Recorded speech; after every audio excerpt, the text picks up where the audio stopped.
ए officers, मेरे जात वाले को इसलिए तुम लोगों को चुना है। जहाँ भी पोस्टेड थे वहाँ से ट्रांसफर करवा के यहाँ बुला लिया है। सबके लिए सूटकेस, चेयर। अपनी वफादारी दिखाओ।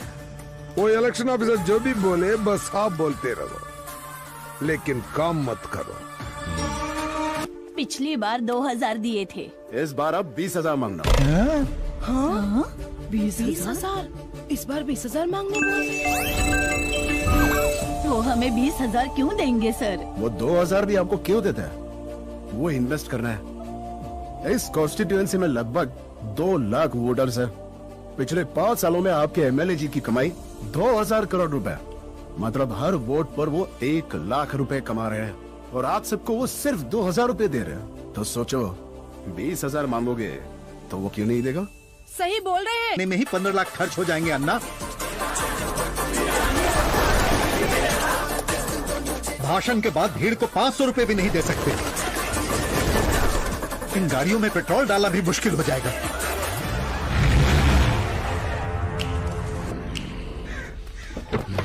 हेलो, सॉरी, ये सरकारी गाड़ी है, आप इस्तेमाल नहीं कर सकते। Excuse me. गाड़ी चलाओ, हम पेट्रोल डाल सकते हैं। बाय बाय निकम्मा मिनिस्टर। सूझ गई। इंक रिमूवर की फैक्ट्री में जाकर मिलावट क्या हो उस अनप्रिडिक्टेबल ने।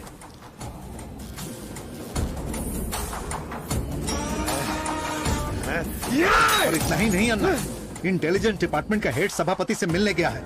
उन्हें खबर मिली है कि वो जीतने वाले हैं। वोटर्स भी हमारी तरह चीटर्स हो गए। हमसे 20,000 रुपए भी ले लिए। वहाँ भी उसने पॉलिटिक्स किया है ना, बोला पैसे ले लो लेकिन वोट मत देना। ये क्या कर रहा है वो? ये तो वही जानता है, वो अनप्रिडिक्टेबल है ना। इस बार वोट देने के 20,000 ही मांगेंगे, है ना? हाँ हाँ सही कहा। हाँ, लेकिन पैसे लेकर उसे वोट मत देना। 20,000 लेके उनको वोट नहीं देंगे तो उनमें और हम में क्या फर्क रहेगा सर? चलो ठीक है, वोट दे दिया तो वो क्या करेगा? आज जो दूध 60 रुपए लीटर मिलता है उसे कल वो 160 रुपए कर देगा। 1 रुपए में मिलने वाला राशन का चावल कल वो 100 का बेचेगा। कुत्ते चोर को देखते ही पहचान लेते हैं। हम तो इंसान हैं, हम नहीं पहचानेंगे।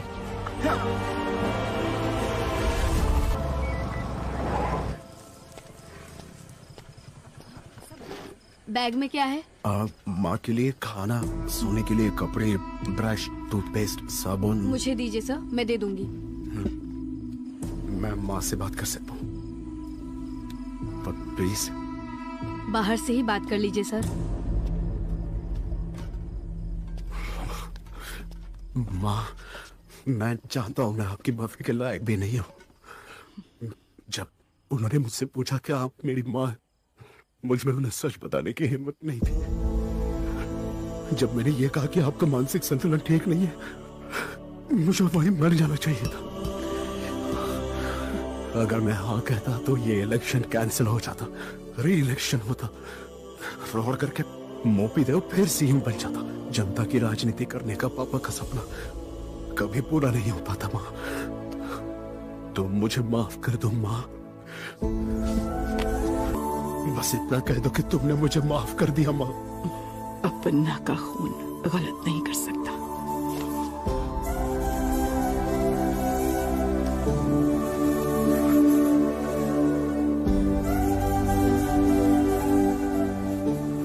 तुमने जो सोचा है वही होगा।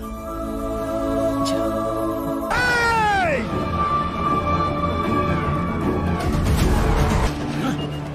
मगा दीदा मुनी मारी बाहर खड़ा है। खोल दरवाजा, खोल खोल। Please continue counting. तुम लोग मुंह क्या देख रहे हो? तोड़ दो। चलो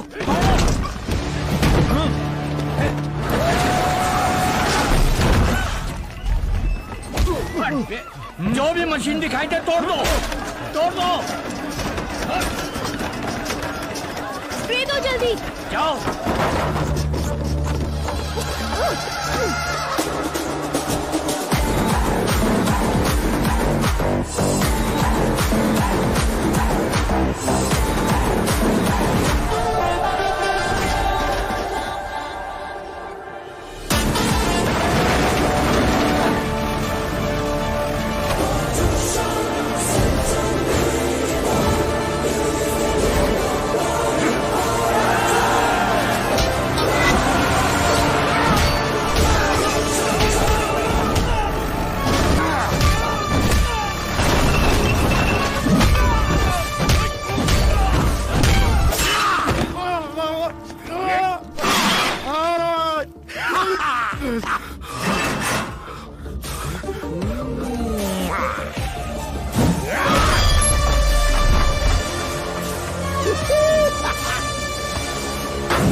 हाय हाय हाय हाय, मेरे सारे वोट्स बर्बाद हो गए योर ऑनर। जितनी ईवीएम मशीन्स बर्बाद हुई उन सेंटर से थी जहां मुझे मेजॉरिटी वोट्स मिलता है, लेकिन सारे वोट्स बिना काउंटिंग के चले गए। ये मैं सर पीट पीट के रो रो के कंप्लेन करूंगा तो क्या होगा? तेरा इलेक्शन कैंसल, तेरा पोस्टिंग कैंसल, री इलेक्शन होगा। क्या बोला था निकम्मा मिनिस्टर? मैं तुझे सीएम बनकर दिखाऊंगा।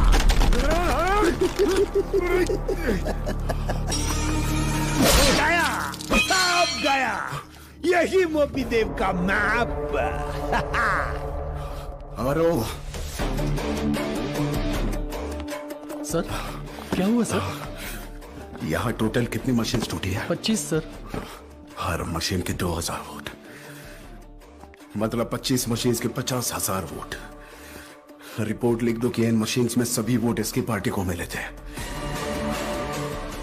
ये कहीं कंप्लेन नहीं कर पाएगा कि इसके वोट गायब हो गए। कलेक्टर, इस कॉन्स्टिट्यूएंसी का क्या स्टेटस है? सभापति पार्टी 11,11,111 सर। और इसके 2,09,693। ये 50,000 वोट मिलाकर भी इसके सिर्फ 2,59,963 वोट ही हो गया। पूरे स्टेट का क्या स्टेटस है? सभापति के पार्टी को 155 सीटें मिली हैं, पर इनको 20। देखा, फिर भी हार गया। इतना सीधा साधा गणित भी नहीं आता, इसलिए तो निकम्मा। तो निकम्मा है ये तो खुद भी जानता है। मैं क्यों बताऊं? तू हार गया, ये मैं डिक्लेयर करूंगा। तू जिंदा बचेगा तो सच बताया ना?